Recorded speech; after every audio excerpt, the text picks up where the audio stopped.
Good evening and welcome to See Me Hunt. Tonight we're going to be speaking to one of the hardest working men in the outdoor industry, Larry Weishuhn. Going to be speaking to him about his outdoor lifestyle, his passion for the outdoors, and of course his show, Trailing the Hunter's Moon.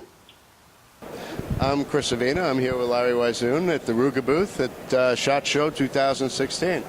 Larry, it's always great to see you at the shows. Always great to see you too, sir. Now, you are basically a trailblazer in the industry. You've been around a long time, you and Jim Zumbo, Bob Walker, people like that. How has the industry changed in the past 10 years? I think the industry changed in a lot of different ways. We've seen changes in the guns that people use for hunting. We've got the modern rifle now, the hunting rifle, if you want to, the semi-automatic type that's come into the market, really strong. Very present here at this particular SHOT Show this year. Beyond that, digital age is kind of coming around, and whereas a lot of folks used to read more magazines and paper than they do in that side of the industry, it seems like now they're going to do a lot more digital. Television, of course, remains very strong, but it really looks like the digital age is really coming into the outdoor field these days. It really is. Now, you are probably one of the most giving people in the industry. You are always on the road doing something for somebody. You just got the Zeiss Lifetime Achievement Award. Yes, sir. I was truly honored with that. I don't know what to say. It's just a great honor. Now, when do you find time to do something for yourself? To kick back, hang out with the family, do a little hunting on your own, without a camera around? I travel about 315 days out of the year. That's what I did last year, and those opportunities really don't hardly ever present themselves anymore. I don't know that I'd know how to hunt if there wasn't a cameraman around somewhere.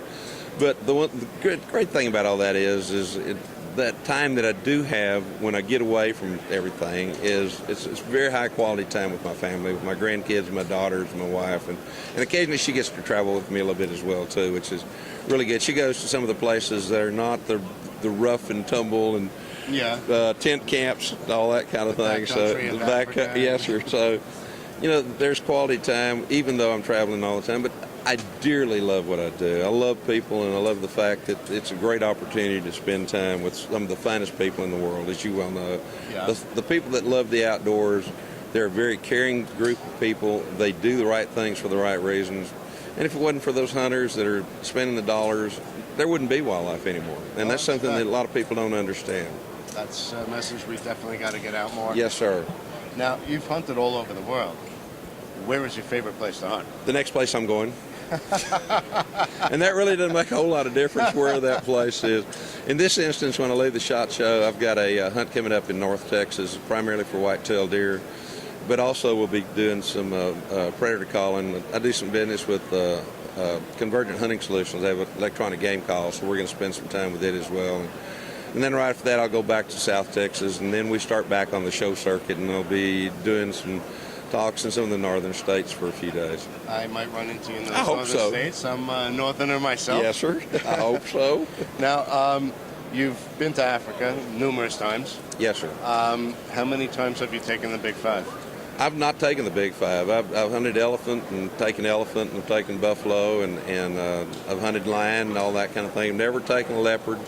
I've been around when they darted rhinos in the past. So to me, my favorite of all those over there is whatever I'm hunting, but particularly the buffalo. I've hunted several different buffalo species up in the northern part of Africa, and like the western savanna buffalo and Nile buffalo, and then of course Cape buffalo a little bit farther south several times. And I get hung up on those, and if there's an opportunity to hunt a buffalo over some of the others, even in case of a leopard, I'm still going to go with buffalo. Well, I got to tell you, I was there a couple of years ago. I'm going back this summer, but fantastic. We had the opportunity to see some Cape buffalo, and those things look at you with bad intentions. They do. Robert Rourke years and years ago said they look at you like you owe them money. Oh, you know? And to that I would add they look at you like you owe them money and they're coming to collect. Oh, absolutely.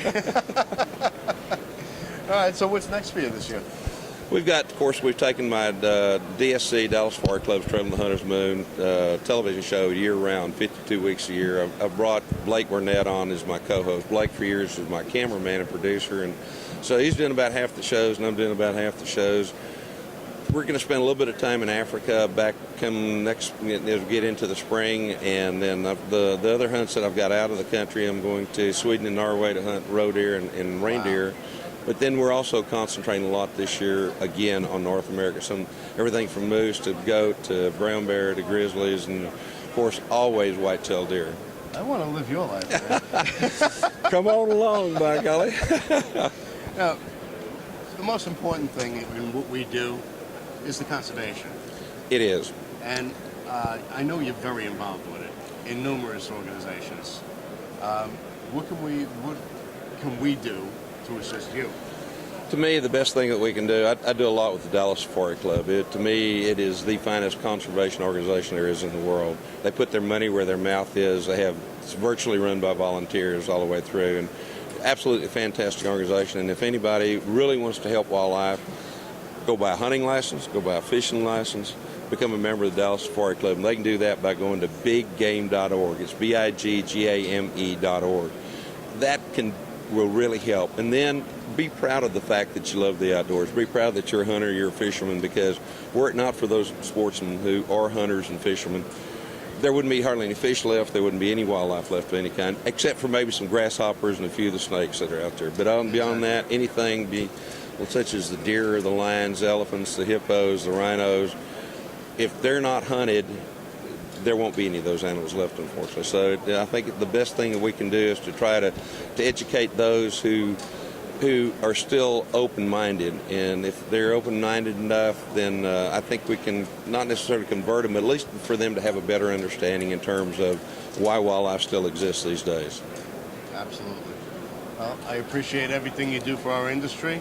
You're an inspiration to a lot of people, including myself. And thank you for everything. You're very kind, and I appreciate it. Great spending time with you. Thanks again. And there you have it. Thank you for tuning in to SeeMeHunt.